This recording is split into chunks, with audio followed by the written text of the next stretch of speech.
அக்கா, நீங்கள் எதுக்குக்கா வந்தீங்க? எனக்கு அதான் தெரியல. ஒரு நல்ல டாக்டர் நீங்கள் எதுக்கு வந்தீங்க? நீங்கள் பேசாமல் ஹாஸ்பிட்டல் கிளினிக்கை பார்த்துட்டே இருந்துருக்கலாம். எதுக்கு வந்துக்கிட்டு ஏன்னே தெரியலையே. நீங்கள் அதுலேயே இருந்துக்கலாமே. எதுக்கு நீங்கள் வரணும்?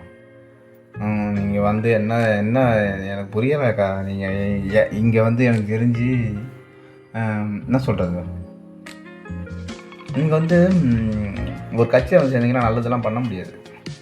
ரொம்ப கஷ்டம். உங்களுக்கு தோணுன்றதை நீங்கள் சொல்லக்கூட முடியாது.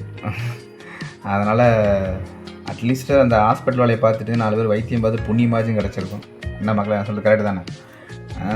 நானாக தான் வந்திருக்க மாட்டேன். நான் டாக்டராக இருந்தால் நான் ஜாலியாக 4 பேருக்கு நல்லது பண்ணிக்கிட்டு சேவை பண்ணிக்கிட்டு இருக்கிறவங்ககிட்ட காசை வாங்கிட்டு இல்லாதவங்களுக்கு கொஞ்சம் கம்மியாக காசை வாங்கிட்டோ இல்லாமல் பண்ணணும் கம்மியாகவோ இல்லை இல்லாமல் பண்ணிட்டு போயிருப்பேன்.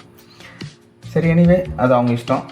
மக்களே, நமக்கு ஒரு சப்ஸ்கிரைப் இல்லைனா ஒரு ஷேர் பண்ணிவிட்டு ஓகே கமெண்ட்ஸ் போட்டுவிட்டு போங்க. தேங்க்யூ.